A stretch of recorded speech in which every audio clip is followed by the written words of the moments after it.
Little bit of everything on this Friday, May 16th edition of the Just Baseball Show. You got Arm Layton and I am Peter Apple. We're going to go over the Red Hot Twins. We are going to talk about Clayton Kershaw returning to the mound, among more injuries that are very prevalent. We're looking at the Boston Red Sox. We're looking at the Atlanta Braves. We're also going to answer a Discord question. How close are some current players to 3,000 hits? We will evaluate that. Arm's got his prospect report, and we will end it with a preview of the weekend. And it is all brought to us by the sportsbook born in Vegas. That is BetMGM. Remember, folks, use promo code JustBaseball on BetMGM in order to get that first bet offer up to $1,500 back in bonus bets if your first wager loses. But remember, gambling problem? Call or text 1-800-GAMBLER. Must be 21 years or older. Terms and conditions apply. Aram, I know we have a lot to talk about, but I wanted to first ask you. You recorded about an hour or two ago with Tigers prospect Max Clark. I Yeah. want to hear a little bit about that interview. Don't blow it because people need to go listen to the call up to listen to the whole thing, but just give us a couple of spark notes because it's awesome that he was on. Yeah, I think he set the record actually for longest guest in call up history. We No had him for like way. an hour 10. Um, Wow. just he clearly loves to talk ball, so that was a blast. Like I even checked in like live on the episode, like, hey dude, I know like I don't want to keep you too long. Like, are we good? And he's like, nope, yeah, we're good. And so we just kept going. We were breaking down some ABs, which was really cool. He really discussed like the mental side and how that has unlocked a lot more for him this year, and kind of his identity as a hitter was really interesting. And just I mean he is dialed in on pitch shapes and how teams are going to attack him and all the things that go into that. And I mean it was just really cool seeing how thoughtful he is. Remember, he's just turned 20 years old. So like the fact that he is way ahead in terms of preparation and info and leaning into this, I think, really modern, forward thinking Tigers organization that's going to give you a lot of information. Just seeing the way that he was leveraging that and the leap that he has made this year to turn into one of the better bat to ball guys in the entire minor leagues. It was really fun to kind of hear just how he got there and the changes that he made both at the plate and mentally. So make sure, go check out the call up episode. Arm interviews Max Clark. Was Jack on that as well, or was it just you two Just chopping it us up? just nerding out about hitting for a while. Yeah, that's a conversation everybody has to tune into. So just another reminder, go check out the Call Up podcast for the interview with Max Clark. Aram, let's talk about my favorite team in baseball, the Minnesota freaking Twins. When they were 13 and 20, Aram, I said, don't give up, Twins Nation. And everybody looked at me like I had three eyes. 11 wins later, they're 24 and 20. And the American League Central is the only division in Major League Baseball with at least four teams that have won 24 games. Now, six of those 11 wins against the Twins did come against the Baltimore Orioles. Two came against the Red Sox, and a series sweep over the San Francisco Giants. I have a few takeaways. I've been extremely excited to watch these Twins play, but I'm curious just off rip. First reaction, Twins winning 11 in a row. Are you on the ship or are you still staying off? I'm staying off. I'm staying off because we saw last year, like, keep it going through July, August, September. I have not seen a team really hit a wall in a long time like the Twins did last year. So I'm excited for them. I think the fans deserve a good team. Lord knows that. So I hope I'm wrong. I just it's kind of like the fool me once, shame on you, fool me twice, shame on me kind of thing. Like it's I just don't know if I can hitch my wagon to this ball, especially because a big part of the reason why I think they're succeeding is Byron Buxton being really good and healthy and playing like every game. And I just, how sustainable is that? I mean, I really hope it happens. I hope he plays 150. I hope he plays 130. But that's the challenge for me. But then you can play the devil's advocate and say, well, Correa is going to play better, and some of these other guys are going to play better. I love that they brought up Zebby Matthews. So I'm buying into this team not being bad for sure, but I don't know if they're keeping up with the Tigers.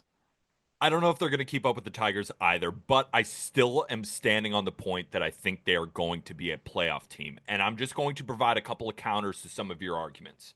So, yes, the Twins ran into an absolute wall last season. They're one of the better teams in the American League. Come August, come September, they fall off a cliff and end up missing the playoffs. So you're a little bit afraid to jump on due to that. What I will say in 2023, this team did win the division, right? So for blaming them so much for a really bad 2 month stretch, I don't think that's fair to them. So what I'm looking at with the Twins team and why I feel confident in continuing to back them is this. I said at the beginning of the season, this bullpen has the chance to be the best bullpen overall in baseball. Now, so far, I would say probably the Padres or the Giants have the two best bullpens in baseball. Dodgers. But, Dodgers are pretty damn good as well. But since May 1st, now it is during this streak, this bullpen has accumulated 1.6 FWAR. That is double the second place Cardinals in that span while pitching to a 2.05 ERA, better than second place Mets at 2.45. And that doesn't even include their shutout performance after Chris Paddock's shutout performance against the Orioles in that game as we're recording on Thursday. So I view the Twins bullpen with Duran, with Jax, with Sands, Danny Cullum, who is still not allowed to run, and they have a couple of other guys that have performed really, really well. I think that this could be one of the elite bullpens in Major League Baseball. And when you have Pablo Lopez, and you have Joe Ryan, and you have Bailey Ober, and they have a collection of young pitchers, I'm not saying it's a great rotation, but I am willing to say it's a good rotation, and I think that's fair. The Yeah. offense, you're right, it goes through hills, right? It goes through ups and downs. And it really does stink that after this 11th win, Carlos Correa and Byron Buxton collided into each other.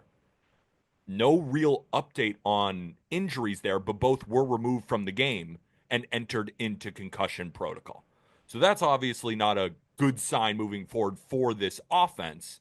But during this streak, they have been a top 10 offense. And you could see that once they get going, right, you're saying, can Byron Buxton continue to go? Well, I would say, well, Royce Lewis is not going to be the worst hitter on planet Earth like he has shown through this win streak as well. So there are a couple other things that are going to fall. There's a couple other things that are going to rise to the top. And again, I'm not saying that the Twins have an elite offense. I'm saying that they have an average to good offense. I'm saying they have a good starting rotation with an elite bullpen. That's a good team. That's a team that probably wins 85 to 87 games. And like I said, I don't think they're going to catch the Tigers. But what I am saying is Guardians and Royals, they're right on your tail. You can't even like script a more Twins situation than Carlos Correa and Byron Buxton running into each other. And I really hope both are okay. It's just like when I saw that, I'm like, I thought it was a joke at first. So it just seems like the Twins quite literally can't get out of their own way in that regard. Luke Keyshaw getting hurt absolutely sucked because I thought he provided an exciting jolt to this team as well. Here's my concern is if Buxton slows down, and hopefully they're not going to miss any time. If Buxton does miss some time, who is the catalyst in this lineup right now? Because Harrison Bader leads all qualified hitters with an 848 OPS. Matt Wallner's been good with an 850 OPS, and then that's it. You know, Larnick's going to run into his. He's starting to heat up in this stretch. But who else do you like trust? Who's going to be the catalyst in this offense? I trust Carlos Correa. Like he's the catalyst of this offense, right? And you listed a lot of players. Not a lot of them are elite, but a lot of them are pretty good. Like it's a deep lineup. Like Willie Castro is a pretty good offensive piece. You already spoke about Harrison Bader, right? You can go Well, down the he's line not a of good offensive piece he has been this year.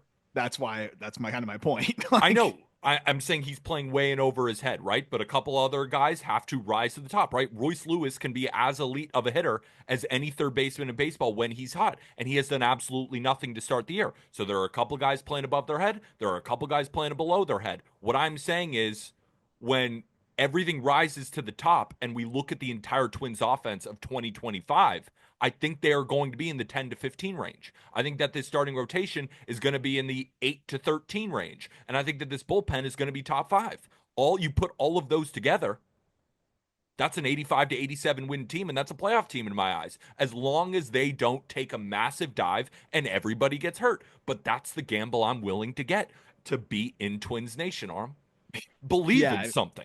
yeah. I mean, I hope they stay healthy, and I think if everyone stays healthy, I do love the pitching situation because the depth with again Zebby looks like he's unlocked something else in AAA, and he has been awesome, and they just brought him up. You have David Festa, who's another guy that I think should be starting pretty frequently, and looks like a solid four, and I think could be a little bit better than that. So you have those guys to pair with Joe Ryan and Pablo, who both have been as good as we've seen them. Like that's the exciting part. And I love that they've been a little bit more aggressive with that in terms of like sending down Simeon Woods Richardson and letting a young guy like Zebby get up and raise your ceiling there offensively. Or excuse me, on the pitching side. Offensively though, like that honestly is my big concern. I hope everyone can stay healthy. I hope that it all can come together. But I am a little skeptical of that still. But they could pitch their way to success, no doubt. Also, my last point on Byron Buxton, because he is an extremely polarizing player, and he did just collide with Correa and may be out for a little bit with a concussion. But let's pretend that he's okay, that he comes back and he doesn't miss that much time. Maybe he misses the 7 day, right? Goes on the 7 day concussion IL and then comes back and is totally fine. He's got a 124 WRC plus before, yes, or today. I get it confused. Before Thursday's game against Sagano, he hit a home run, so it's going to be a little bit higher. This guy last year put up a 142 WRC plus. I feel like the only way that Byron Buxton goes down is if he gets injured. I don't think that his play, when healthy, is going to subside. I still think he is one of the better outfielders in Major League Baseball as long as he is healthy. So I don't expect a downturn in play for him if he's on the field. Do you? Sure. No, but that's the question. He's already almost halfway to his highest game played total since He's due. 2017. He's due. He's He's due. well, He's due. yeah. Well, he just got I hurt today. yeah, I was saying maybe he was due to get hurt. I again, I really, really, really hope they stay healthy. I've bought into this team and just been killed, and I'm pretty jaded. Um, but man, like it's so much fun seeing a healthy Buxton who is also stealing bags too. Like Yeah. he's not even running through the DH spot that much. Like that he's playing, which is awesome. And that's why it sucks. Like it's just such bullshit that he's healthy physically. Like, the soft tissue stuff isn't coming up, and then you have this fluky thing where he runs into somebody. Like it just sucks. So I really hope he's able to avoid missing time um and hopefully can get back soon. But getting Kershaw back, that is a big part of it because I think just he puts together consistently good at bats. He's going to help them. Hopefully, Emmanuel Rodriguez gets hot and they can even bring him up at some point. But I can buy into it if we get into like June, July, and Buxton's still cooking like and staying healthy. I might be able to buy in because I do believe in the pitching. My last thing to wrap this up. Is there an element of the Twins win streak that you don't believe in, not just because of the team, but that 6 of the 11 wins came against the Orioles? Six. It is crazy that 6 of the 11 came against the Orioles. Yeah, who they beat? Dean Kramer, Chase McDermott, Charlie Morton, and Cade Povich. And Sagano today. I mean, And that is well, their rotation, though. That's that's the a good Orioles. dub. That's the Sagano's a good Orioles, dub. though. But honestly, no, I don't take much away from them there because they honestly they played great against the Giants. They played great against the Red Sox too. So you can only play who's in front of you. Yes, good portion of them was against the Orioles, but they also beat good teams in between that. So I think it's a legit hot team right now. That's playing well. I do think it's crazy, though. The reason I wanted to bring up the Orioles, I know Orioles fans don't want me to bring it up. They are 15 and 27. I mean, the White Sox are 14 and 30. On Fangraphs, their playoffs projection is 5%. Fangraphs is giving them a 5% chance of making the playoffs. It is May 15th, and you're hearing this on May 16th. That is, I It's a mean, free fall. we make fun of Elias for the starting pitching, and the starting pitching has certainly been a problem. But you even look at the runs scored output. They have scored less runs than the Rays, than the Red Sox, than the Jays, than the Yankees, than the Tigers, than the Guardians, They're than the 26th in Twins, on base percentage in Major League Baseball. than the Mariners, than the Astros, than the A's. They have scored less runs than the Angels. It's not Charlie Morton's fault that they have a 296 OBP. No. I will say that. Isn't it just kind of what kind of That's why you play feeling the does that games. give you? I just it's why I'm sad about the Orioles because it's a team that I very much wanted to see put it all together, and Me too. I love seeing like the Orioles and the Rays like knock off the Yankees and the Red Sox of the world. It's always fun. But this is why I love baseball because you have to play the games and you never know what's going to happen, and just these you just have crazy outcomes and surprises every single year. It's an unfortunate one for Orioles fans, but it's also why, again, you go into every season, you have these expectations, and then totally different things can happen. It's also nuts. I think Gunner's already leading their team in position players in F4, if I'm not mistaken, which is kind of nuts given that he got a late start. More than Mullins or even Ryan O'Hearn? I'm looking. Let's see where Mullins is at. Where is Mullins? Where is Mullins? Where is Mullins? He's tied with Mullins. Hmm. That's pretty nuts. And that's the other side. Like you have Mullins playing well. If you told Orioles fans before the season that like Ryan O'Hearn would have an 893 OPS and Mullins would have an near 800 OPS and be defending well, they'd probably say, "Oh, we're in a great spot. We must be doing well." Well, unfortunately, the guys that are supposed to be key cogs for you just haven't. Though I will say, Gunner's about to get really hot. I can feel it. Yeah. But one man is not going to be able to save this situation there. Well, the problem with Cedric Mullins is he got off to such an electric start, right? He put up an OPS over 1,100 in March. I know it was only 20 ABs, but then followed it up with an OPS near 900 in April. And in May, in 42 plate appearances, he's slashing 119, 119, 286, 405. So even one of their best hitters has completely hit a wall in May. And right now it's the Ryan O'Hearn, Gunnar Henderson show, and that's just not enough. No, It's not it's not enough enough. when your rotation gives up a bunch of runs. I think the bullpen has been okay, but when you're losing 5-0, you're not really going to get your best bullpen arms in order to help that overall bullpen ERA, right? They just Yeah. feel out of it anyway. You just want to throw strikes. You get your relievers in there, like just throw fuzzballs right down the middle, like see what happens. We got to get through this. So their bullpen numbers are not indicative of the true talent in that pen, but at the same time, like you can have the best bullpen in the world. It can't help this It rotation, wouldn't and it can't help you when you can't score. wouldn't help them right now. Third highest strikeout rate in Major League Baseball so far this season as well. It's not a good stat, Arm. No, All don't right, like to see that. let's move on to something positive. We went positive Twins, negative Orioles, back to positive. Clayton Kershaw is coming back. And I was looking at it. He's the active leader in career ERA plus. I thought it would be DeGrom, actually, just because Kershaw over the years, as he continues to age, even though in the regular season he has just been nails. But you look at DeGrom, and he throws like 40 innings a year at a 1.0 Yeah. ERA. So I thought it would be DeGrom, but it is still Clayton Kershaw, and that just goes to show his greatness. And in 21 innings over his rehab starts, he's pitched to a 2.57 ERA. Strikeouts haven't exactly been there, 16 to 5 strikeout to walk ratio. And he's expected to start on Saturday against the Angels per 570 LA Sports AM. I don't know if I quoted them correctly, but AM 570 LA Sports reports that. Clayton Okay. Kershaw's back, and they need him because if you look at on Fangraphs, the roster resource, who are the current Dodgers starting pitchers? You got Yamamoto, who did have a relatively tough start against the A's because the A's just rake. The A's just rake. They And do then you got rake. Dustin May, Tony Gonsolin, and Landon Knack. That's it. Right? Glasnow still on the shelf. Blake Snell's still on the shelf. They got Roki was just added to the IL with that shoulder thing. I know you touched on that a little bit with Jack in that episode. But Kershaw's back and they need him right now. Well, and as you mentioned, like he even in this upper 80s has been able to be effective. Like we saw him in 2023, he pitched to a 2.46 ERA in It's awesome. 130 innings, and like that was still a very diminished Kershaw. The year before that, in 2022, he had a 2.28 in 126 innings.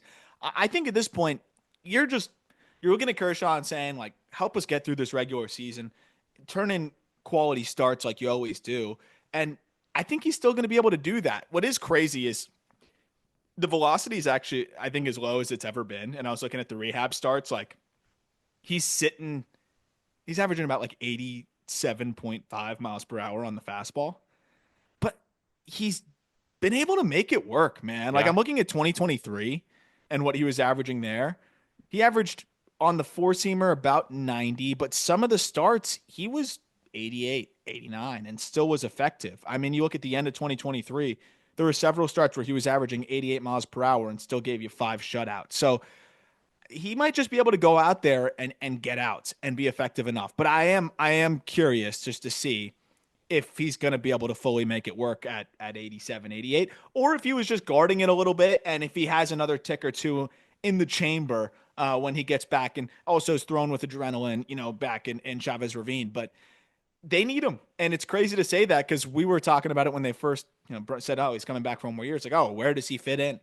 Just battle of attrition that is pitching in Major League Baseball. Like all of a sudden now, Kershaw, not only is it no longer a question of where does he fit in, it's actually more of a how much can he help us question. Because again, I think if he can even give them 5 innings every fifth day of 2-run ball, I think they're going to take that every day of the week because they need someone that can just fill out that rotation right now. And knowing Kershaw, 87 to 89, give me 5 innings, 1 run. I Oh think yeah, 2 runs is even still a little bit much for a guy who would just. We talk about pitchability, no, I mean, like knowing how to pitch. There is nobody better than Clayton no, Kershaw, and you could list them all time, and he is up there with anybody for the best pitcher of all time. yep, And I know that sounds Southpaw crazy. for sure. Look at the numbers. I mean, he is up there with anybody. I think he's got a case as the best lefty ever. And if you look at it through that lens, and I was trying to see if there's like a milestone for him that truly stands out. There's one that I think I'm going to be rooting for every single time he throws to get to. He only needs 32 more strikeouts for 3,000, and I Wow. feel like that's a big reason why he's probably still doing this thing. Yeah. Um, but that is a really cool milestone, and I think he can get there, right? I mean, if he can just throw 70, 80 innings this year, he should be able to get there pretty easily. So that'll be a pretty cool moment when Kershaw can get to 3,000 strikeouts, and hopefully he can stay healthy. On the topic of diminished velocity, Spencer Strider is rehabbing from a hamstring injury, and he threw 65 pitches over 5 innings in a simulated game on Wednesday. But after sitting between 95 to 96 miles an hour in his first frame, his velocity started to diminish for the rest of the workout, per Mark Bowman of MLB.com. However, he did say that Snicker and Kranitz both believe Strider's velocity will increase as he continues to throw. And Strider was asked about this on Fox 5 Atlanta and said, I'm not going to go out there and throw as hard as I can in a sim game. Sure, if I did, the pitching gurus on the internet would criticize me. Damned if I do, damned if I don't. And then it was announced that he will come off the IL and make a start the 3-game series against Washington that begins on Monday. I love that quote from Strider. It's He's a basically funny like, dude. if I take it easy, people are going to think I'm really hurt. If I throw really hard, the internet gurus, the pitching gurus, are just going to make fun of me and saying, what are you doing? Yep. He's so right. No matter Yes. what, we were going to bring it up, and no matter which direction it was going to go, because we want to take care of him, right? We just want to make sure that he's okay, because all of us enjoy watching him pitch. So, right, if he was throwing 100, I'd be like, whoa, relax. Yep. 95, 96. I'm like, what's going on? Yeah. What's wrong with I you? think I'm the idiot he was talking about. I think it was me. Was it me? I, there's a lot of people out there that I think are making some it's just the reality of it. Like you're always going to be worried, and no matter what, there's probably going to be some spin zone to be worried about it. Yeah. I think it's probably fair that, especially after a couple surgeries now, Strider probably knows his body as well as anybody, and I'm not going to be too worried about velo dropping in the first few outings back, especially because he can also be phenomenal at 95. Yeah, he So can. like, he has the characteristics, he has the stuff. I, I think there might be something to be said about even pacing himself to a degree, but especially like in sim games, like who cares if his velo went down? Like we were talking about it with Robbie Snelling actually on the call up, and the Marlins do a lot of kind of like sim situations for their pitchers, and they will throw on their off days, but it's kind of higher intensity than a lot of these guys are used to. And he was saying like it's kind of this delicate art of learning to be competitive, and it's live at bats and throwing with intent, but also not pushing your arm to the brink. And I'd imagine that's probably something that, because you don't want to throw full intensity either, or else you're going to feel like you're throwing way more than you actually are. So I think that's the balance that Strider is probably trying to find. And I wouldn't even be worried about it until 2-3 starts into his return. And if there still is that crater in velocity, then maybe you talk about it. But it's not like this was an arm issue, right? It was a hamstring thing. It So was a I think hamstring. he's also just guarding his body in general. I think it's safe to say that Spencer Strider and the Braves know what they're doing. Yeah, I would say That's so. safe to say. Yeah, I I think would so say too. so. Another thing on the Braves side, Ronald Acuna Jr. He was rehabbing from his knee, and that rehab assignment got moved to AAA because in his first game he went 1 for 3 with a home run. And just seeing that video again, because he's a guy who, right? I've seen a lot of this on social media. I'm sure we'd all agree. Like when Tatis is playing well, baseball is better, Yep. right? That was Addison. I think he made that tweet. Um, and when Ronald Acuna Jr. is Ronald Acuna Jr., Yeah. baseball is way better. So to get Strider, Kershaw, and Acuna back, all in a similar That's a time good point. frame, like I see you smiling, I'm smiling for all those on YouTube. Like this just makes me giddy arm. Yeah, I mean, again, I know that it's not Clayton Kershaw anymore, but anytime he's on the mound, I'm I'm tuned watching. in, and it's Yeah. it's nostalgic and it's enjoyable still. And also you're watching him chase a milestone. It's a little different with Tatis and Acuna because we're talking about guys that are as talented as anybody that really has ever played the game. If you just talk about raw talent, it's just more enjoyable for the sport to be able to watch those guys. And both of those guys are lightning rods. Like, how many guys are hitting home runs at the complex in a rehab outing that you're going to see just circulate the way that it did for Acuna? By the way, I was able to get access to the data 111 off the Mm, bat, just already, just letting him rip. And he also had a line out like 105. Just what he does in terms of being a lightning rod and a human highlight reel when he's dialed in is just so much fun. And it sounds like, and Jack actually pointed this out, like Acuna probably could have come back sooner. And it's a good thing that he didn't, right? Take your freaking time, make sure you're healthy, make sure you're good. But that makes me even more excited because I'm sure he's still going to be guarding and getting his feet under him, quite literally again.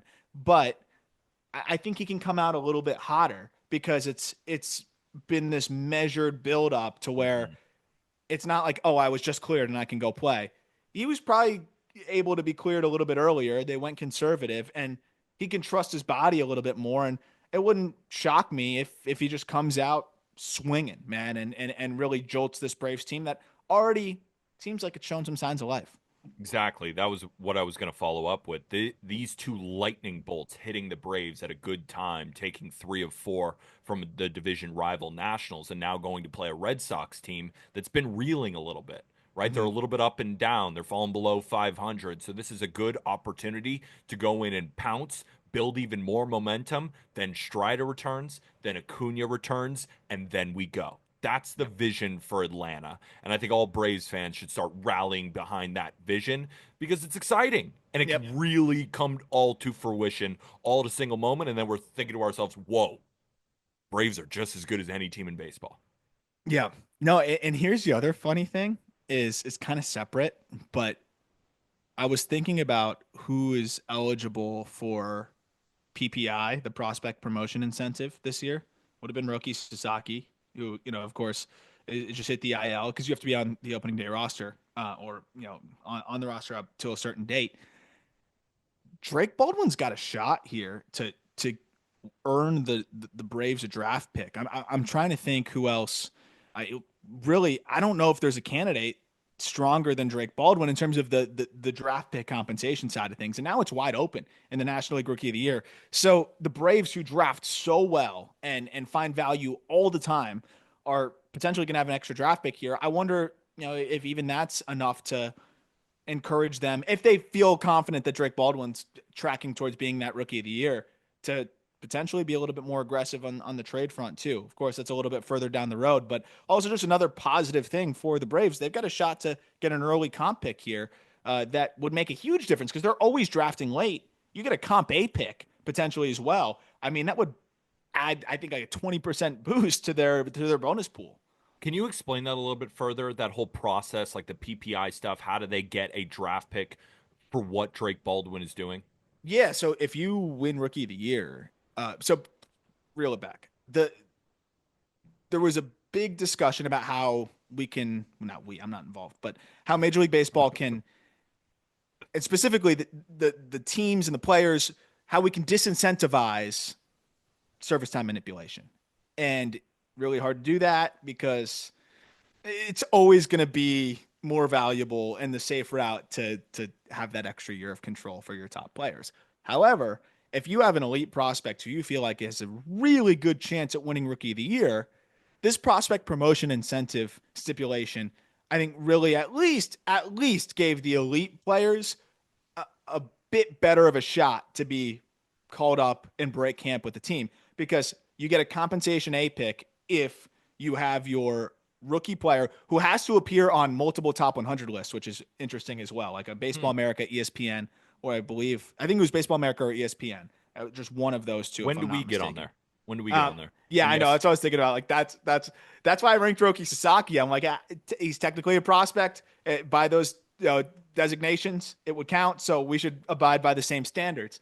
But it's a really cool wrinkle there that they do that. And so if you promote your player before very early cutoff date to be able to have a full year of service time, you can then potentially have a compensation A pick if he wins Rookie of the Year.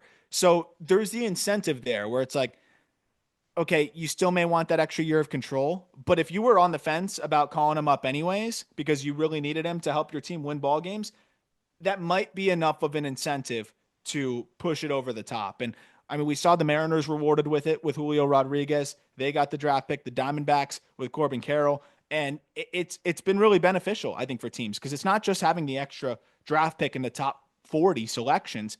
It increases your bonus pool by multiple millions of dollars to be able to. I mean, that could get you two overslot guys in the third and second round that you end up paying first round money, and you could just elevate your entire draft class. So it makes a huge difference, and I think it's enough of an incentive to call guys up earlier if you believe they got a shot to win Rookie of the Year. so why didn't the Pirates call up Bubba Chandler? What am I missing? Because they would probably prefer to have that extra year of control and they don't even care about the draft pick. And it ended up biting them in the ass because here's the funny thing.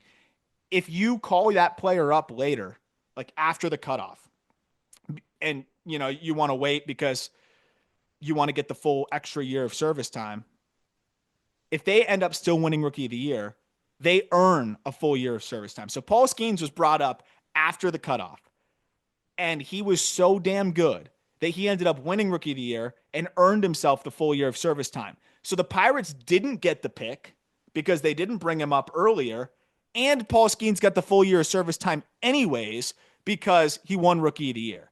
So that was a nice little addition too to help the players. Where it's like if you're so freaking good that you win Rookie of the Year with a delayed call up, you still get the full year of service time anyways. So that also was a slight disincentive for teams to like you might as well just bring him up early anyways and have a shot at the draft pick if he's a really, really good player.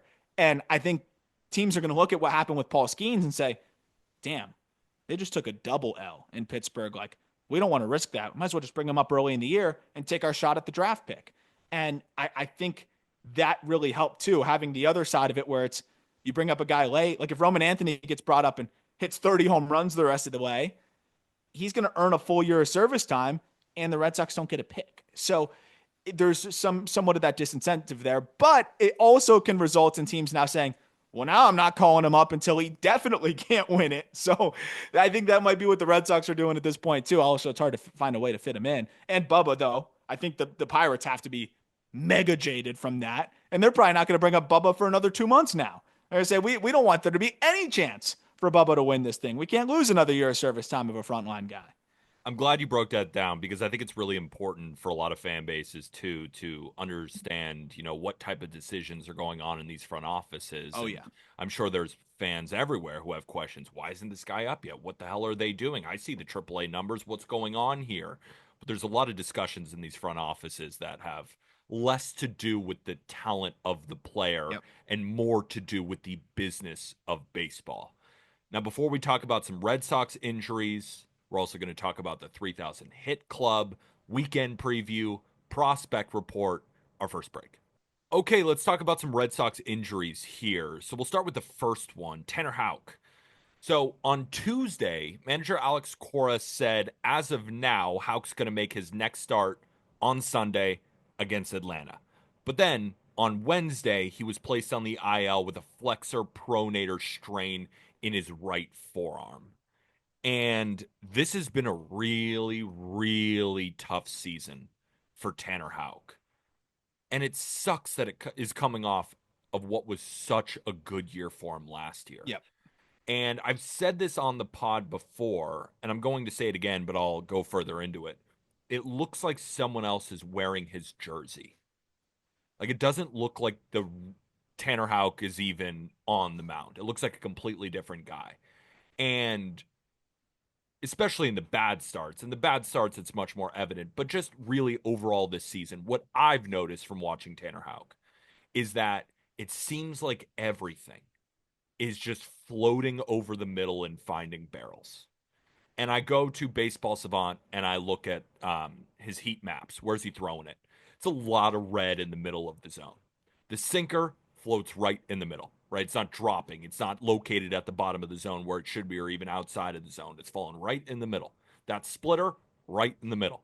That sweeper, right in the middle. And even when it's not right in the middle, these guys are just putting barrels on these baseballs. And for a guy last year that was really good at limiting hard contact. He was getting his strikeouts and he was keeping the ball on the ground. Now he's still keeping the ball on the ground at a good level for most starters, but not at the level that Tanner Houck is used to. And now, after one of the worst starts in baseball, literally, I think it was the second worst start by a pitcher this season. Number one was also by him. He now gets put on the IL with a forearm injury. Baseball is a weird game, man. Yeah. Like, what Oh, happened? I think that is probably what happened though. Like I think that's why he was struggling. Probably. He's probably not feeling right. And I think that's the one silver lining. You don't ever want somebody to be hurt, but for him to be this bad, we're talking about two outings where he gave up, you know, 11 earned runs. You almost want to have an explanation for it instead of just, oh yeah, I just don't have it. I don't know what's up with me. So at least this explains maybe why he is just a just looked like a shell of himself and like you said looks like a totally different pitcher, and it very easily could be affecting his ability to locate. But it's interesting though, because when you look at the velocity, it was actually up a little bit on average. But sometimes these guys, like these sinker guys, when they're throwing a little bit harder, they end up struggling with the location and putting it in maybe different spots, maybe not having it run, timing it up nearly as well. But the sweeper wasn't moving as much as it was last year as well. So then maybe that wasn't going as far to the glove side as he wanted to at points. But I think a big part of it ultimately is just him not being healthy, and hopefully doesn't miss a lot of time here, gets back, and he's able to execute a little bit better because that feel is back. Because I mean, a flexor issue is it can definitely affect your ability to locate. So, what I do wonder about him is has this really been lingering all year, or did it flare up after that really bad start in his last start where he gave up 11 earned runs? Because he already did this, right? He got destroyed by the Rays. Was he not feeling it after that? When did the injury start to creep up? Was it something small that he was dealing with that he just couldn't kind of get rid of throughout the entire season, but didn't feel like it was big enough in order to go to, the doctors at the Red Sox and say, hey, my arm is screwed up? I just, I, to me, it feels like it just flared up recently. And I don't know if the entire time he's been dealing with a forearm thing, because I feel like if he was, they would have nipped it in the bud a lot earlier. Well, I mean, we just saw with Roki Sasaki, like he was dealing with some shoulder discomfort, True. and they said for like a few weeks, and I have no idea why they were having him throw through that. And I mean, Yeah. it could be sometimes something that you don't even totally feel, but it can be affecting just the way that the ball is rolling off your fingers and the way that you're locating. But I mean, to your point about the location, like the home runs have been the biggest issue for him, and as a ground ball guy, you Yeah. definitely don't want to be giving up 10 home runs in 43 and 2/3 innings. So clearly there was something off with the delivery there. And I think it could almost be something. Sometimes you don't have to be specifically feeling pain to maybe be struggling with the location and just the feel overall to pitch. But what was fascinating to me is I'm just looking at like the percentage of pitches that he's throwing that are, would be labeled like non-competitive, which basically means like there's less than a 5% chance of it being swung at. And that number has gone up by about 6% this year. Mm. So I mean, just way more pitches that never even had a chance, which is interesting to me too. So hopefully he gets right, but it's just another tough blow because it feels like every time the Red Sox get somebody back, then they lose somebody. Like you get Giolito back, now you lose Houck. They're about to get Walker Buehler back hopefully soon, and hopefully the rest of this rotation can kind of stand up and stay healthy. Yeah, speaking of that, Bueller is back. Manager Alex Cora said on Saturday that Bueller's shoulder will likely return during the Red Sox home series against the Mets that begins May 19th, as reported by Chris Cotillo of MassLive.com. Bueller's off to a pretty good start. I know he's got a 4.28 ERA, and the strikeouts haven't exactly been there, but he's done a really good job at limiting hard contact. He's done a good job of keeping, runners off the base pass when it comes to walks. The walk rate is one of the lowest of his career, and you looked at his expected ERA, it's below 4. He's a much needed arm back into this rotation, especially with Tanner Houck, of course, hitting the IL. And, you look at a Red Sox rotation with Crochet and Bayo and Giolito and Buehler, and you think to yourself, 4 pretty damn good pitchers that we have. And then the 5th spot, we can work around some things. Yeah, and Dobbins, I think it Yeah, wasn't his best last time out, but Dobbins is a guy that I do like as a 5. And intriguing.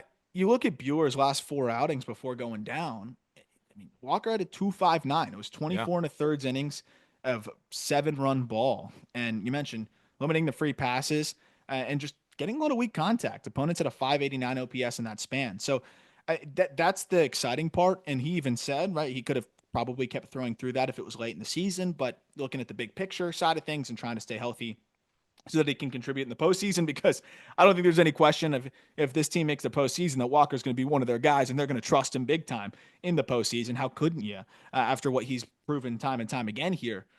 But yeah, I think just the consistency that he had found in those 4 starts before the injury, hopefully he's able to pick up where he left off. Absolutely. Let's go over to Dodgers. Calling up prospect Dalton Rushing, a top 10 prospect according to the guy to my left. Aram Leighton, 145 WRC plus. He's struck out 22% of the time, walked 16% of it while hitting over 300, slugging over 500. To all the haters online, Arm, that said, you're overrating Rushing, you're overrating Rushing. Why are you so high on him? What do you have to say to the haters? What should the haters expect from Dalton Rushing? You don't really have to address the haters, but I'd what say should people expect from Rushing? prepare for a lot of good at bats. I mean, like he's going to swing and miss a little bit, but the approach is elite. I think it's as good as just about any hitter in minor league baseball, and obviously now he's in the majors. But the combination of how consistently he hits the ball hard, how rarely he chases, and how consistently he hits the ball in the air, just puts him in position to be good. Whether the hit tool is a 40 grade or 50 grade, like even if it's 30 grade, which it won't be, he would still probably slug and walk enough to be productive. This guy ran an 11% chase rate in his 31 games in AAA this year. He chased fastballs at a 6% clip. So you're just rarely going to get him to expand. He's rarely going to get himself out, and he's going to get his and his power to all fields. The other side is the defense has gotten so much better. And I saw uh, Dave Roberts was talking about how they're going to fit him in. He's probably going to catch about twice a week, which is great because that's going to help keep Will Smith fresh for the entirety of the year. You're looking at a playoff run every year with the Dodgers, so you want to keep him healthy and available. And then a lot of pinch hit opportunities and things like that. That's tough for a rookie, but I think Rushing is kind of built for that. Where like, is he going to hit a home run or come up with a big hit every single time off the bench? Probably not. It's one of the hardest things to do in sports. But when you're putting a guy in that can leave the yard at any time and is not going to chase, that's who I want coming off the bench. At least see pitches. Try to make that reliever throw strikes. A lot of times guys come off the bench, they chase, they try to ambush, they try to do too much. Rushing is going to give you good at bats. So I think he's going to thrive for a rookie in those pinch hitting spots. And then if he's playing twice a week, That's going to help as well. Hopefully, they can find some playing time for him here and there in other spots. Maybe they put him in left. He started to play a little bit more left again in AAA. He also played a little bit of first, but of course, they don't really need him to do that necessarily. But Freddie's also dealing with an ankle thing. So, like, they may want to give Freddie a day off here and there. It's a long season. I know Freddie's the best hitter in baseball right now, but you give him one day off a week, even all of a sudden you got 3 days a week now where you're getting rushing into the games, and then he'll pinch hit here and there. So I think there's enough opportunity for him, but he's also turned himself into this phenomenal defender. At least from where he was before, he's turned himself into a really solid catcher. He's thrown out like 30% of attempted base stealers since the start of last year. The receiving has gotten solid. I really like where he's at. I don't think there's 10 prospects better than Dalton Rushing, and I think we're going to find that out at the big league level. I'm really curious how the Dodgers are going to use him because, like you said, he could play a little bit of left. Maybe he plays a little bit of first. Maybe he catches. It was reported that he will catch in his first game just to give Will Smith, a day off. So, and of course, they DFA Austin Barnes, end of an era for the Dodgers with Yeah, Austin Barnes. He has been their backup catcher for, it feels like a forever. decade. I mean, I don't know how many years he has been there. Maybe you could search that up, but he has been there for so long. So that was definitely interesting seeing him DFA'd. I'm sure he'll get picked up by a team. But the question still stands. How is Rushing going to get used? Because Kim has been such a good utility piece for the Dodgers, playing a bunch of different positions, whether that be outfield, infield. He can kind of play wherever too. But now you have this catching utility hybrid where Freeman needs a day off. Kim's not going to go play first base, so maybe Rushing does. In left field, maybe Conforto needs a day off. Then he goes there. Maybe Will Smith. So, because it doesn't make a lot of sense to play one of your prospects only once or twice a week, right? So I am just fascinated of how the Dodgers are going to maneuver through all of their great Yeah, players. I mean, and that's what I was saying. Like that, twice a week, I think they were willing to kind of guarantee him to catch, and then if you get one more game a week at first base, that's enough to justify it. And this is a team that's trying. You're trying to win ball games, and it's kind of similar conversation with Lawler, where he doesn't have a direct path to playing time all the time with the D-backs, but they're going to find a way to get him in the lineup 2-3 times and coming off the bench. And the reality is, like, he makes your team better. And so that's the juggle when you are a perennial contender of how to handle your prospects, right? How much is a focus on development versus just helping you win now. And I just think with what he has done catching wise and gotten to a point where he's a good catcher, the offense, there's just nothing else to prove there. And him hitting in the PCL, like, he would just have a 950 OPS all year. Yeah. So you might as well have that final stage of development, even though if he's not playing as much, where he's working with these pitchers consistently. He's going to get to catch these guys pretty consistently. And I think that's probably the most important last aspect of his development, on top of the fact that he just needs to see big league pitching, even if it's only a few times a week. So he had nothing really left to learn in the minor leagues. And I think getting to work with these arms on a consistent basis, I think will be great, whether it's throwing bullpens and things like that too. So I think that's where the Dodgers saw the value. And by the way, I thought this is where Barnes came from, and it makes sense. But I didn't know if he went somewhere else and then came back between that. Barnes was traded, and there's so many funny names in this deal because they all pretty much ended up being Dodgers, but traded by the Miami Marlins with Chris Hatcher, who was a converted catcher, to reliever, Andrew Heaney, and Kike Hernandez to the Huh. Dodgers for D. Gordon, Dan Herron, Miguel Rojas, and Cash. What a So trade. yeah, wild trade. But that was 2014, and he was with them ever since. So Wow. yeah, definitely an end of an era. Shout out Austin Barnes. I'm pretty positive he's going to eventually get picked up by somebody. All right, transitioning from the young to the old. Well, not necessarily old, but we are going to talk about some guys who are hunting for 3,000 hits. We already talked about Kershaw is narrowing in on 3,000 strikeouts, and this comes to us from jscotch_2 in our Discord. And the Discord has just been so much fun. The betting side has been awesome. The prospect side has been awesome. But when we all get together in this MLB chat, in the Just Baseball Show chat, we're talking about everything that goes on in baseball. And as the MLB draft is slowly approaching, College World Series stuff, the college chat has been popping off as well. They just released mock draft 1.0, so make sure to go check out that on justbaseball.com. But if you want to discuss it with all of our college guys, of course, Aram, myself, all of us here at Just Baseball, make sure to join the Discord. It is just $10 a month to join. You can also, get some 6-month packages for the rest of the season that are discounted as well. It has been so much fun. So this is where it comes from. And he said, I was curious to see who had a shot at 3,000 hits and to come up with a list. And he listed Freddie Freeman, Manny Machado, Jose Altuve, Xander Bogaerts, Luis Arias, Vladimir Guerrero Jr., and Juan Soto. And he says, I think Freddie and Vlad are the only ones to get it.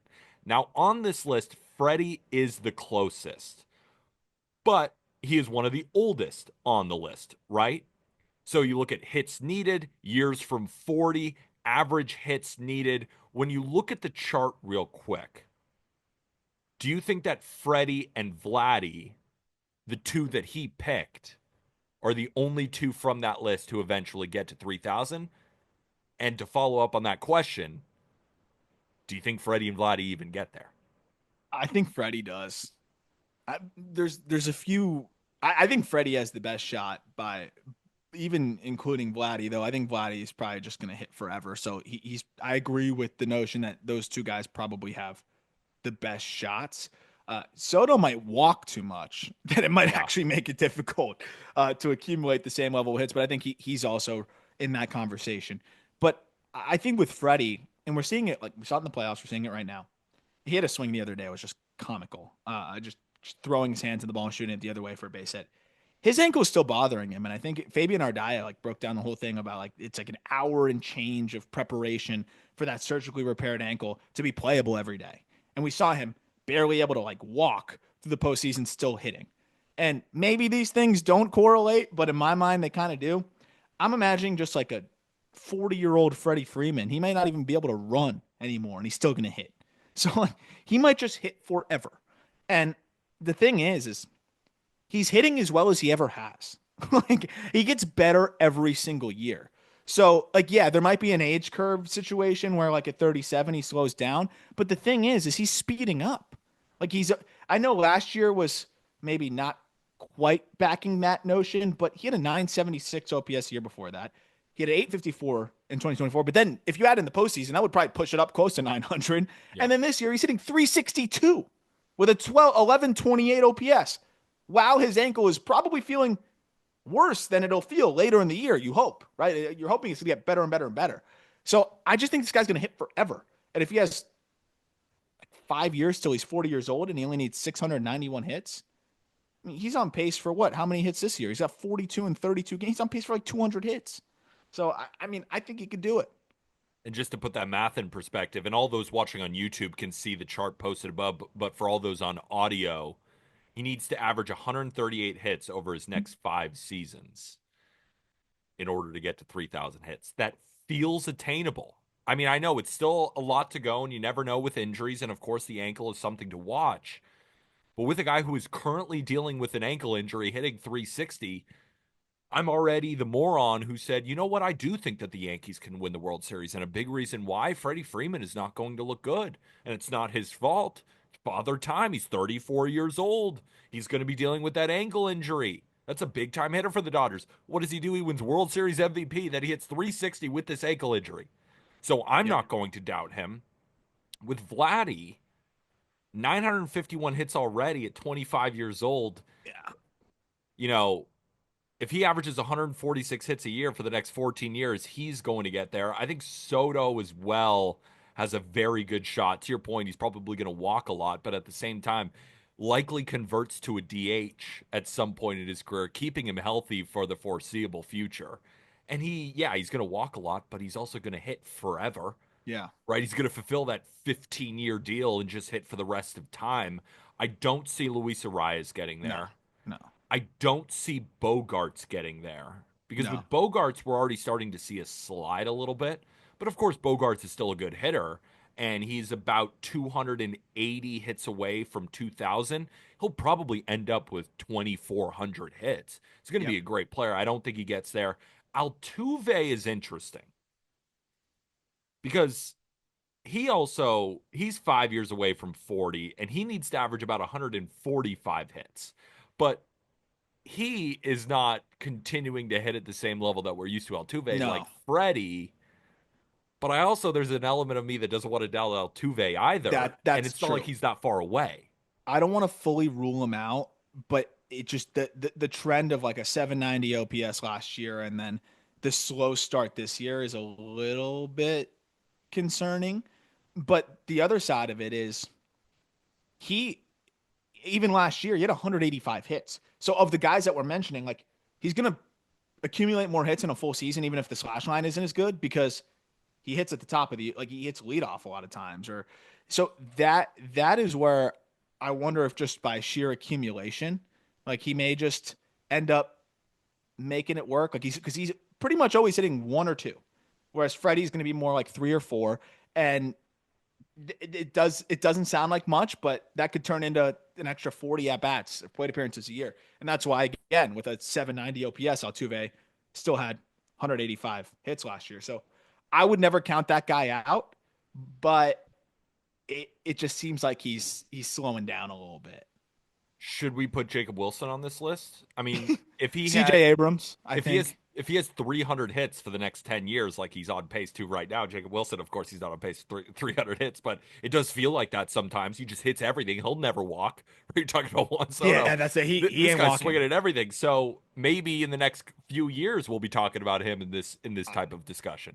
I mean, it sounds ridiculous, but like when you look at the active hit leaders, you might be better off taking Jacob Wilson than a lot of the other guys. Like because it's just not going to happen, right? Like J Ram's one of the best players to ever play third base. He's 32 with 1,500 hits. It's just not going to happen. Yeah. So you look at like a lot of these other players, like it's just not going to happen. So you have to almost roll the dice with a young guy who might just have elite bat to ball and might play for a really long time. So it just shows you how hard this is to achieve because you have to get up to the major leagues early. You have to be a certain type of player, and then you have to be that certain type of player for a very long time. It's a rare like Freddie Freeman got up at what 19 years old.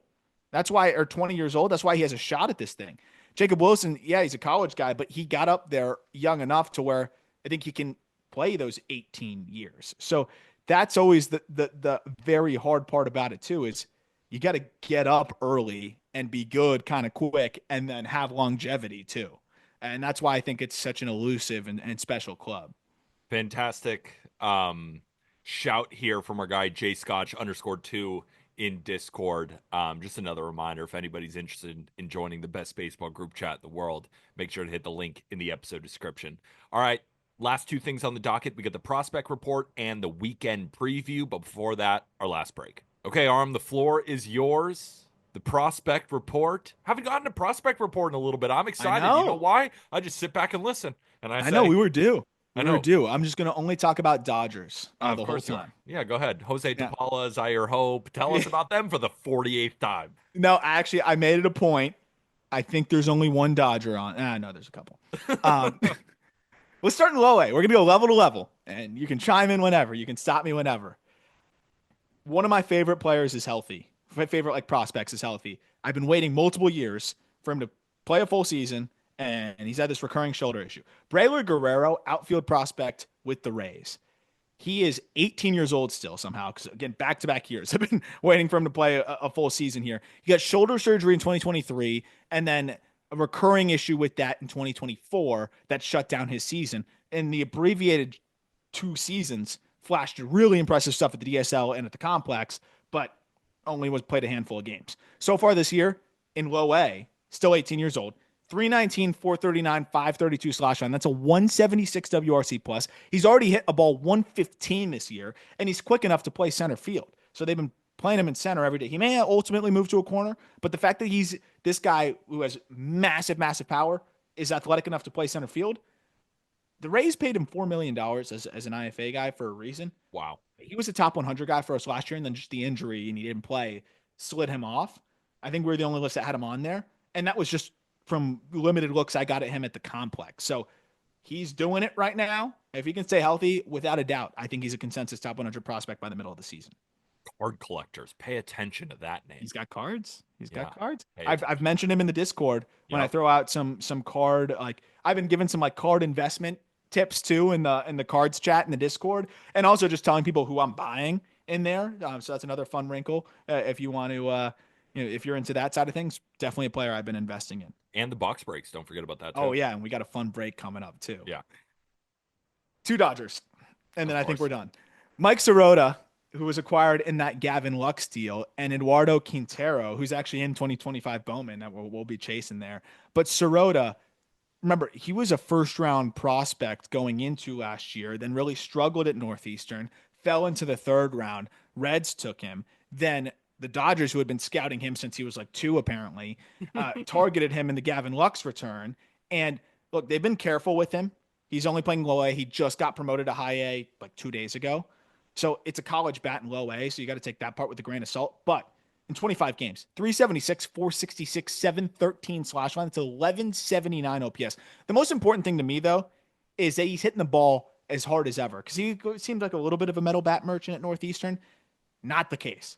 He is a 90th percentile exit velocity of 108 miles per hour. That's elite. Hard hit Wow. rate of 55%. He is scorching balls. So, yes, it is low A. Yes, going to take the results with a grain of salt, but a 16% chase rate with elite EVs, that looks like something has been unlocked here for Mike Sirota. Then 19-year-old Eduardo Quintero, fringe top 100 guy for us, and he got off to a bit of a slow start. 19 years old, and he's really putting it together now. He's gotten really hot for them at low A on that same team. Another guy that can play a good center field, and I think that's why they brought up Sirota quick because he's a solid defender in center. You need these guys both playing center. And now Quintero can take his time at 19 years old in low A. Last 20 games, 309, 423, 605 slash line. It's 1,028 OPS. He can motor, and the power is getting better and better. On the pitching side, the Blue Jays have been ravaged by injuries through their pitching prospects, like throughout the system. We're going to talk about the Blue Jays farm system on the call up next week, but they have not been deterred. They've continued to draft arms, and early results actually look good. I have no idea why these guys are both in low A, but they are. Trey Savage has been dominant. Dominant. He leads all qualified low A pitchers in K minus BB rate because he's literally striking every single human out there because he's too good for them. Fastball has been riding at 94. The slider has been really good, and his splitter has been disgusting. He already has 3 outings this year with double-digit strikeouts. Last time out, he punched out 12. Then Cal Steffen. Before we move on to him, just real quick, and this is a very obvious question, but I assume a lot of Blue Jays fans are wondering this about Trey Savage. Why is he in low A? What's going on? Why?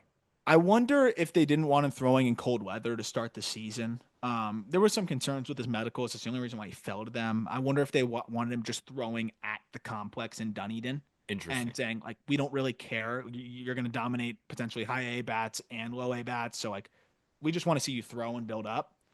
That's my best guess. I haven't heard anything, but That that would be sounds my right. best guess. That makes Throw in sense. warm weather and throw close to home Yeah. at the complex, given medicals were a little bit of a concern. Yeah. No, that makes total sense.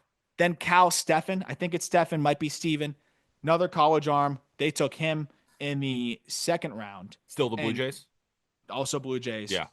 I think he's fourth in K minus BB. Get him out of there too. He's filling up the zone. 69% strike rate, 30% strikeout rate, 4% walk rate, fastball, slider, splitter too, and they all look really good. Another guy that I think should be in high A very soon. 1.78 ERA for him. High A. The Mets farm system, again, they're just cooking. They've got 2 guys that I don't think were on many radars going into this year that are excellent so far this season. AJ Ewing, outfielder, torched low A. And I think he had a 400 batting average with 14 stolen bases in 18 low A games. So then they bring him up to high A, where he regresses to a measly 306, 393, 490 through 12 games with 8 more bags. So 22 bags in 30 games for Ewing. He has been fantastic. He has a 16% walk rate, 14% K rate on the season. Jacob Reimer, I highlighted him in a piece I put out on justbaseball.com of hitting prospects whose stock is rising. Mets third base prospect has been awesome. Made some mechanical adjustments I dove into that have allowed him to hit for more power and just mash in general. 333, 427, 634 slash line for him, 6 home runs as well. Braden Montgomery, who was traded from the Red Sox to the White Sox in that Garrett Crochet deal has been even better than I would have expected in terms of the bat to ball. I thought there might be some swing and miss concern. Not the case for him. He got promoted to high A, and he's only been better. Last 20 games for Montgomery in the White Sox system, 347, 424, 611 slash line. So 1,035 OPS, 12% walk rate, 21% K rate. That's the big thing there. And he's swinging it well from both sides of the plate. Another fun aspect of it, they're putting him in center. I don't know if he's going to stick there, but they're giving it a shot. And if he's passable in center, that definitely elevates him. One of my top bounce back candidates when we were asked about this on the call up was Jefferson Rojas of the Cubs organization. After a bit of a slow year last year, he has been phenomenal this year.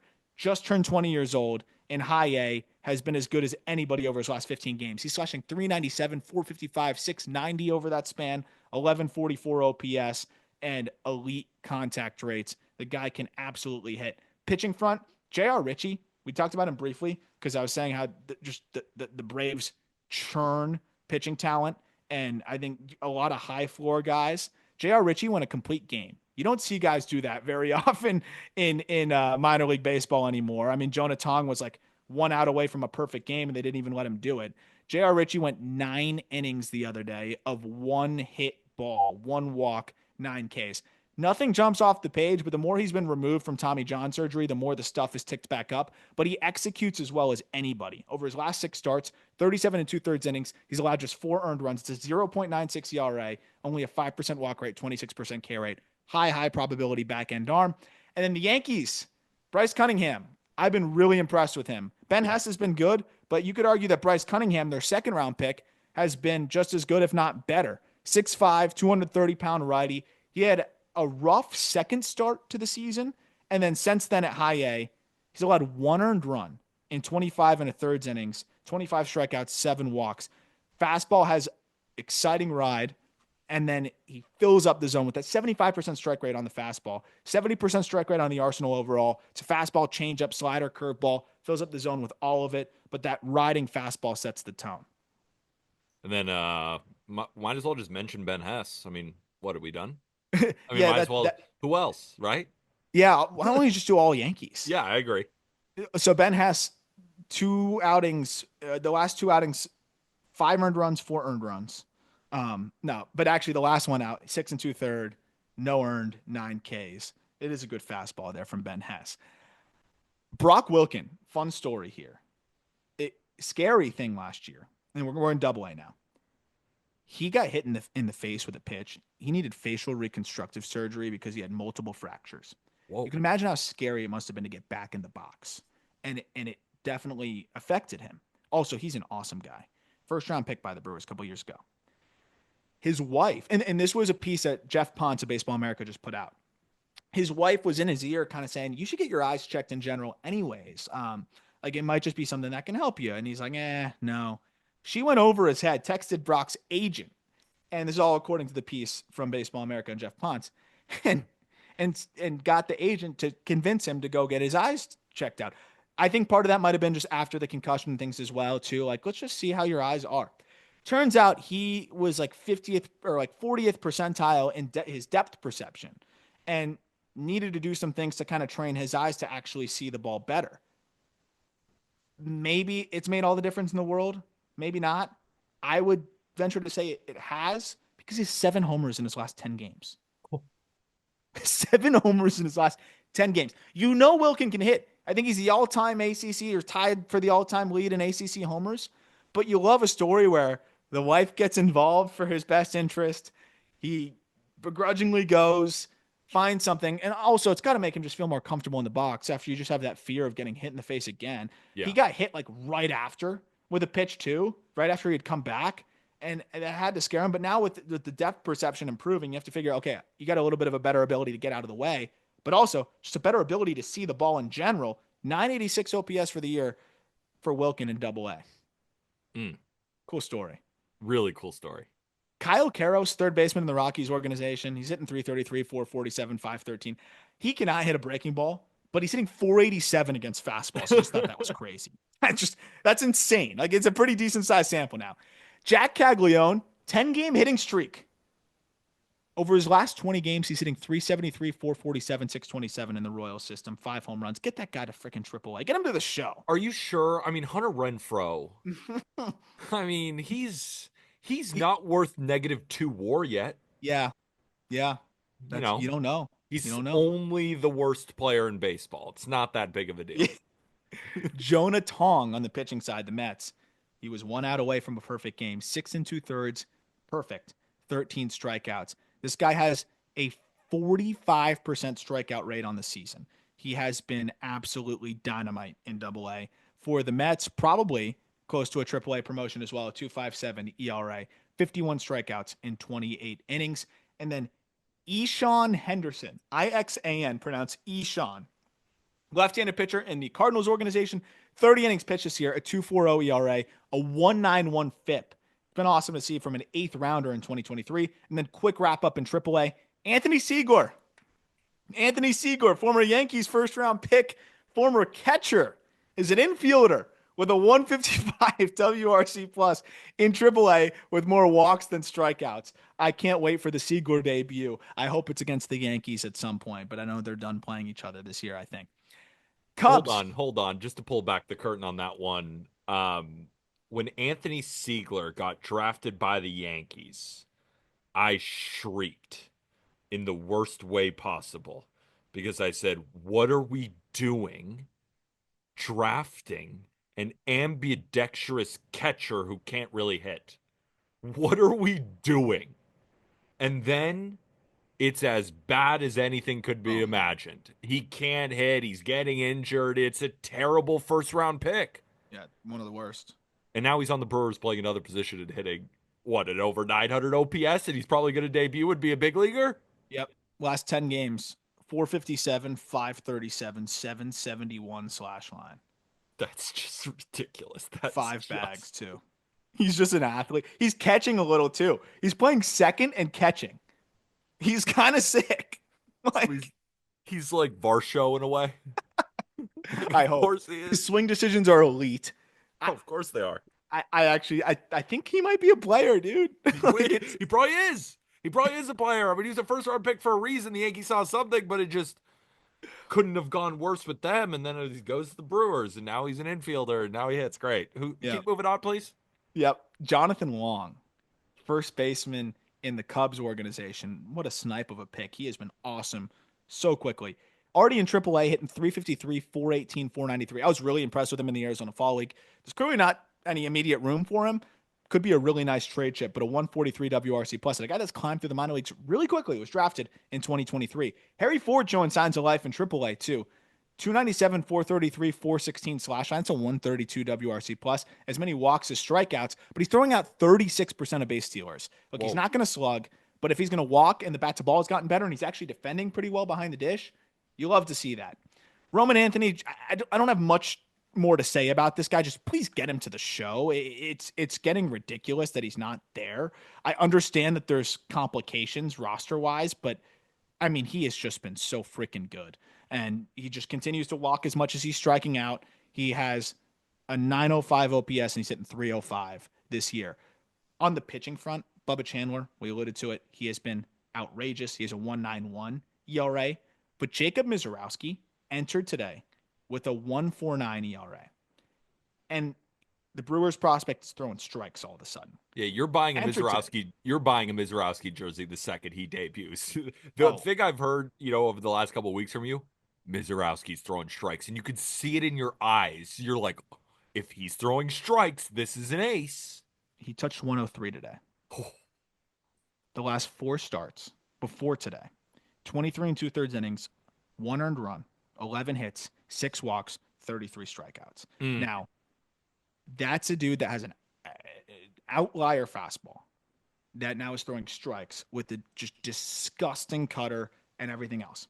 Now, you add in today's stat line, 7 innings, 4 hits, 1 run, 1 walk, 5 Ks. Only run was on a solo shot by Thomas Ajazi, who should be in the big leagues. He's going to get up and he's going to help the Brewers very, very soon. And then last but not least, Mick Abel in the Phillies org. Remember, once one of the more exciting pitching prospects in the game hit an absolute wall last year. I didn't know what the heck was wrong with him. It was baffling. But he's still just 23. And all of a sudden, he seems to have found the strike zone. He is really enjoying a nice year. After a rough first start, set with the last 7 starts, a 1.96 ERA in AAA, 41 and a thirds innings, 17 walks, 47 strikeouts. I think he looks like a guy that could be next up to help them if they do need a start, which is crazy to say because he was barely getting through 4 innings last year. And this year, the last 4 starts, 7 innings, 1 run, 5 innings, 1 run, 6 innings, 1 run, 7 innings, 1 run. Something may have finally clicked for the 6'5", 200-pound righty who talent was never a question. Phillies could sell high at the deadline or just Another, use yeah, them. or you got another big trade chip because you're not going to trade Painter. Now teams would be probably happy to acquire Abel. He went from guy that you maybe throw in to now maybe a solid trade chip again. All right. That was the prospect report, unless you got anything else. That's all I got. That's all I got. Let's move on to the weekend preview, and then we'll wrap and send everybody on their way to have a great weekend. On Friday, the series of the weekend, and I don't think it's biased to say that it's the Yankees versus the Mets, the Subway Series at Yankee Stadium. Game one on Friday, Tyler McGill versus Carlos Rodon. You know my answer of who's winning.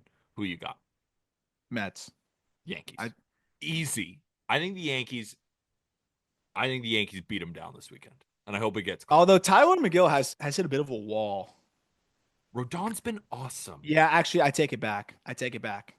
I'm looking at the last 3 starts from McGill. He's come down to earth a little bit. I'll go Yankees in game one.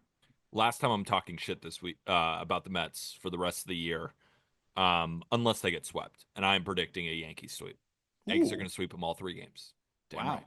Going to Yankee Stadium and get swept by the Yanks. All right. One of the best series of the weekend as well. One of the best games of the weekend. It might be the game of the weekend. Braves versus Red Sox. Chris Mm. Sale versus Garrett Crochet on Oh yeah, Friday. it's a banger. I mean, I'm going to go with the Braves just because I feel the momentum coming in from Atlanta, and the Red Sox have just been teetering a little bit. I'm in no way confident of that as I sit here today, but that's kind of my general vibe just watching these two teams over the last week. I feel like the Braves are going to come in and win 2 of 3. I think the Red Sox are going to steal one, but I think this is a game that Crochet and Sale both duel, and then it's a late game heroics by the Braves in order to win it. But do you feel differently? You think the Red Sox win this one? Where are you at? It's so hard I because know. they both Sale looks amazing again in Yeah, the last few starts, but Garrett Crochet's Garrett freaking Crochet. he's the So man.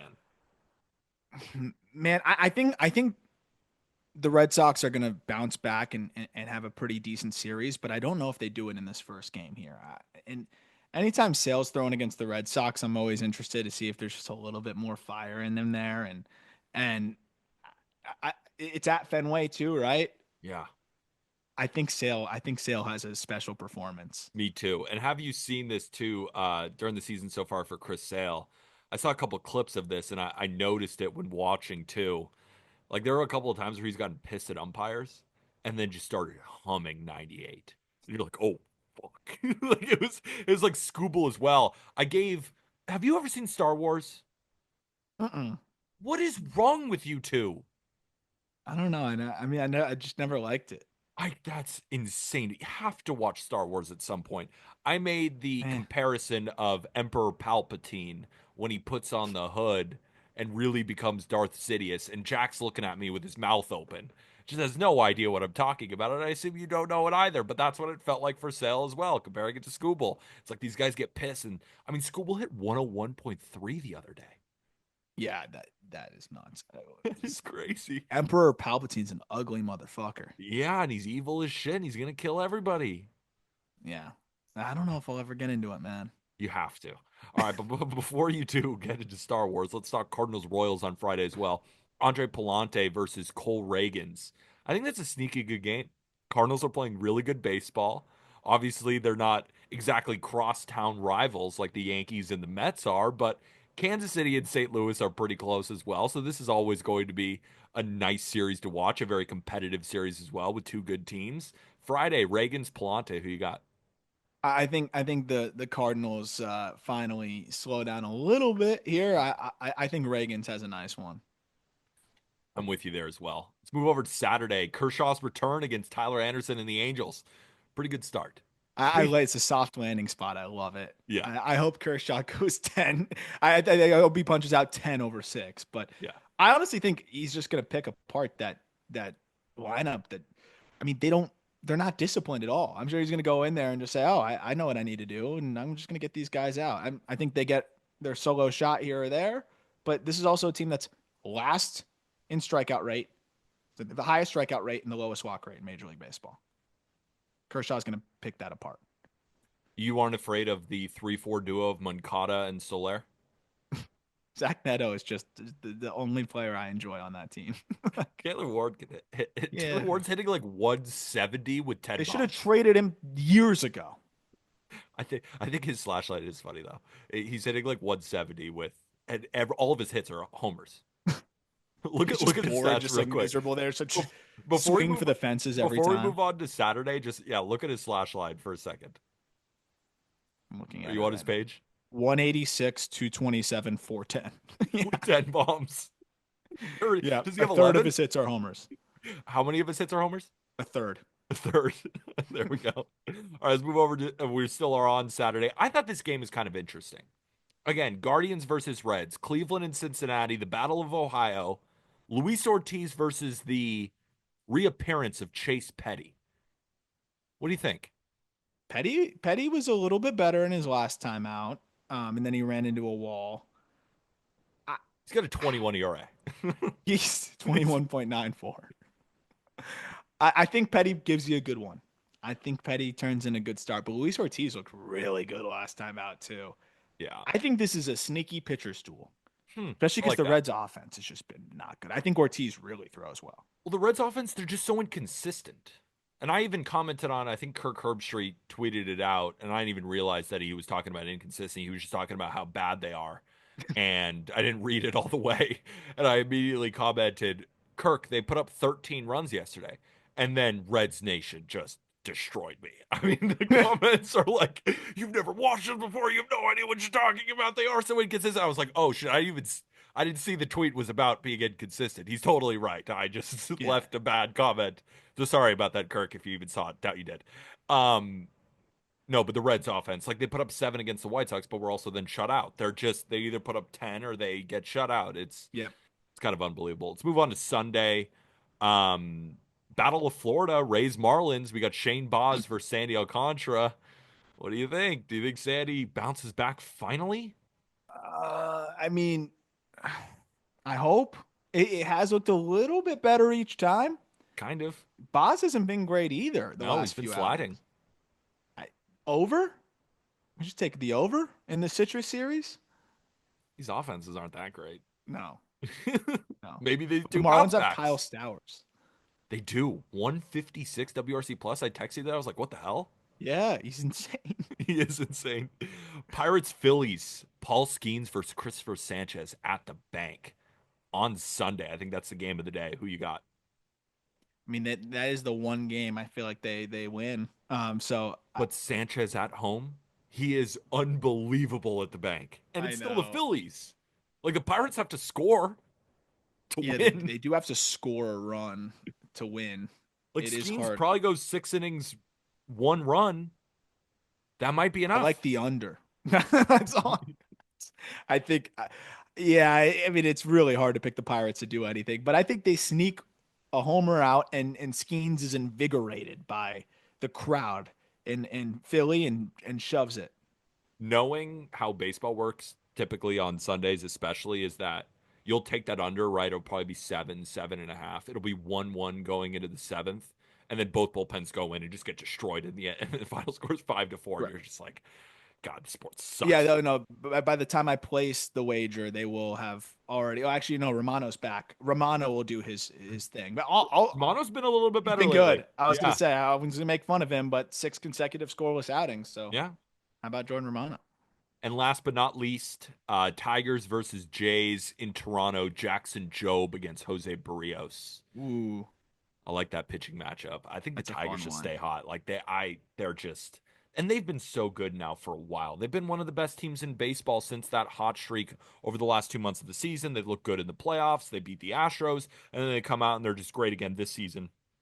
Scott Harris and company have just built an incredible product, Oh and yeah. Job just continues to look great. I think the Tigers go in and beat him. Max Clark was gushing about just the what the organization has kind of built in terms of not just the talent, just the infrastructure, the player development side of things, and from top to bottom, just how impressive it has been for him to just see and learn, and I think it's tangible from the top to the bottom. Um, I Job was a weird start last time out, but he was effective, and he has been effective in general. And Barrios, I think, is having a little bit of that. He has those stretches where he just starts to give up homers, and then he'll cool down. He'll slow it down and be solid. But I think it's a little bit of the homer stretch right now, and I think the Tigers tee off a little bit. Hell yeah. All right, that'll do it for this episode of the Just Baseball Show. Hopefully, everybody has a good weekend. And the best way to support, rate and review on Spotify, Apple Podcasts, 5 stars, or wherever you listen to your pods, as well as subscribing, liking, and commenting on YouTube. And of course, if you want to join the best baseball group chat in the world, be around for Arms Box Breaks, be around for draft season, all the rumors. We're going to be talking so consistently in there, on top of all the betting stuff, on top of all the prospect stuff, and of course, when we all get together in the MLB chat. Make sure to use the link in the episode description. For Arm Layton, I'm Peter Apple. We will see you on Monday for the weekend roundup. But until then, with that, thank you, everybody.